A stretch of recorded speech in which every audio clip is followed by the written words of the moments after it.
ఈ రోజు మనం తెలుసుకోబోతున్నది హెబియస్ కార్పస్ పిటిషన్ అంటే ఏమిటి. ఇది మన ప్రాథమిక హక్కును కాపాడే అత్యంత శక్తివంతమైన వ్రిట్. కోర్టు దీన్ని ఎలా ఉపయోగిస్తుంది, మనకు ఎలా ఉపయోగపడుతుంది అనే విషయాన్ని తెలుసుకుందాం. హెబియస్ కార్పస్ అనేది ఒక లాటిన్ అర్థమొచ్చే పదం.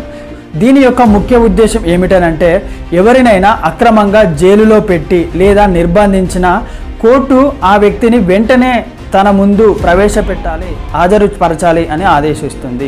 ఉదాహరణకు పోలీసులు ఎటువంటి కేసు లేకుండా, ఎటువంటి కారణం లేకుండా ఒకరిని అరెస్టు చేస్తే లేదా ఎవరినైనా హౌస్ అరెస్టులో ఉంచితే కూడా అప్పుడు కుటుంబ సభ్యులు లేదా స్నేహితులు హైకోర్టుకు వెళ్ళి ఆర్టికల్ 226 లేదా సుప్రీంకోర్టుకు వెళ్ళి ఆర్టికల్ 32లోని హెబియస్ కార్పస్ పిటిషన్ని వేయవచ్చు. కోర్టు వెంటనే సంబంధిత పోలీస్ స్టేషన్ లేదా అధికారులను పిలుస్తుంది. ఏ కారణం చేత ఆ వ్యక్తిని నిర్బంధించారు అని అడుగుతుంది.